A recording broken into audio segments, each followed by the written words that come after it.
Welcome to this day in his story, created by American Heritage Worldwide, a reminder that every day holds something new to learn. Did you know that Abraham Lincoln signed a resolution to abolish slavery and that a former slave led the movement that made February 1st National Freedom Day? Learn how the fight to end slavery took both moral courage and years of action before it became the 13th Amendment.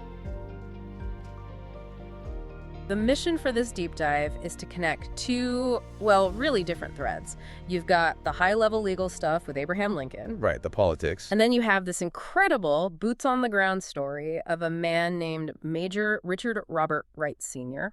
And honestly, Lincoln is the big name, the marquee name, but Major Wright, he's the reason we're even having this conversation about the holiday. I have to say, when I first looked at the sources, I thought I knew the Civil War era pretty well. Yeah. But Major Wright's story, it just completely reframed the whole timeline for me. He feels like the bridge between the Emancipation Proclamation and, say, the Civil Rights Movement of the 50s. He really is. I mean, he's a figure who just fundamentally understood that freedom isn't a single moment. It's a process, a very, very long and difficult process. So let's get into that machinery first. The what of it all. February 1st, 1865. This is the day President Lincoln signs the joint resolution that proposes the 13th Amendment. Correct. And we have to be really precise here because the timeline itself tells this story of just intense political warfare. The 13th Amendment, the one that formally abolishes slavery, it was not a slam dunk. Right. I was looking at the dates you sent over. The Senate passed this thing way back in April of 1864. A year earlier. But then it just sat there. What happened? Well, it didn't just sit there. It was basically being held hostage. Right. The Senate was on board, sure, but the House of Representatives, that was a completely different beast. So for almost a year, the amendment was just stuck. And you have to remember the context. This is the lame duck session of Congress. The war is ending. The whole political landscape is fractured. Lincoln, he had to use every single ounce of political capital he had. Patronage, pressure, backroom deals, just to whip the votes in the House. So when the House finally passes it on January 31st, 1865, it's not just some vote. It's the end of a brutal political dogfight. Exactly. And Lincoln doesn't wait. The very next day, February 1st, boom, he signs the resolution. Okay, but there's a nuance there. A huge one. And here's the little Civics 101 detail that actually matters a lot. The president doesn't technically need to sign a constitutional amendment. That's up to the states to ratify. So why did he? To send a signal. Yeah. He was putting his personal stamp on it, putting his name on what he knew was the moral turning point of the nation. But his signature didn't make it law right away. The actual ratification by the states, that didn't happen until December. Right. December 18th, 1865. Yeah. That's when it officially enters the Constitution. Yeah. But February 1st, that was the moment the federal government finally, collectively, got its act together and said, we are doing this. It was a triumph of sheer political will. And that will, it didn't just come out of nowhere. I want to pull up this quote from Lincoln that was in our reading. It's from 1854, so way before he's president, from a speech in Peoria. It gives you a window into why he pushed so hard. Oh, the Peoria speech is essential. It's Lincoln basically working out his moral philosophy in public. He says, "If the Negro is a man, why then my ancient faith teaches me that all men are created equal and that there can be no moral right in connection with one man's making a slave of another." It's just a devastatingly simple argument. It really is. He's not getting into complex legal precedent. He's going right to the root, the definition of humanity. And look at that phrase he uses, ancient faith. Mm-hmm. He's tapping into the Declaration of Independence, yes, but also something bigger, a higher moral law. He's essentially saying, if you admit that this person is a human, biologically and spiritually, then the entire logic of slavery disintegrates. You can't hold a man as property. You can't. Not if you believe all men are created equal. It's a binary choice. Okay, so Lincoln sets this huge legal and moral machine in motion. He signs the paper, but, papers don't enforce themselves, and they definitely don't create holidays. No, they do not. And that brings us to the man who actually lived the consequences of that signature. Major Richard Robert Wright, Sr. And this is where the story shifts. It goes from the halls of power in Washington to the hard reality of the American South. Let's just look at his birth date, May 16th, 1855. Which means he was born into slavery. He was almost 10 years old when Lincoln signed that paper. So for him, February 1st wasn't some abstract legal milestone. Yeah. It was the day the entire trajectory of his life fundamentally changed. And what just blows me away is what he did with that change. I mean, we use that cliche, pulling yourself up by your bootstraps. But this guy, barely a decade after the Civil War. He's not just literate, he's the valedictorian of Atlanta University's very first commencement class in 1876. Just pause on that for a second. 1876, that is the formal end of Reconstruction. Oh, wow. That's when the federal troops leave the South. The political tide is turning violently against Black Americans. Doors are slamming shut everywhere. And here comes Ravi, right, just kicking them open. And he doesn't stop. The list of other places he studied is just, it's a flex. Harvard, Columbia, the Wharton School, Oxford. I mean, can you just imagine that? A man born as property in Georgia, walking the medieval halls of Oxford University in England. He wasn't just collecting degrees, he was proving a point. That intellect has nothing to do with race. And everything to do with opportunity. But he wasn't just, an academic for its own sake. He turned all that knowledge into infrastructure. Infrastructure. That's the perfect word. In 1891, he founds the Georgia State Industrial College for Colored Youth. And he serves as its president for 30 years. He's building the intellectual capital for a whole generation. And then comes the pivot that I found so strategic. It's 1927. He's in his 70s. Most people are long retired. Right. What does Wright do? He decides to help form the National Bankers Association, the first organization of Black-owned banks. Think about the timing.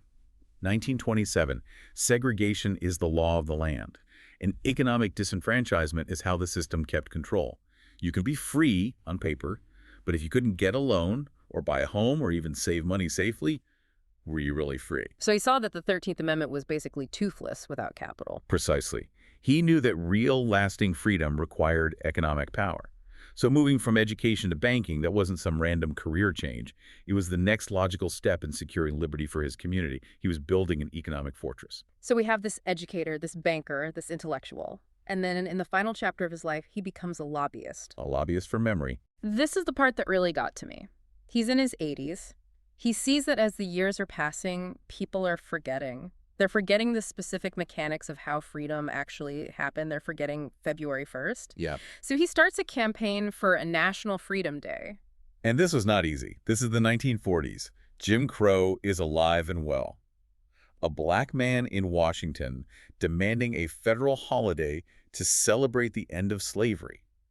That is a serious uphill battle. How did he even get his foot in the door? He was just relentless. He built coalitions.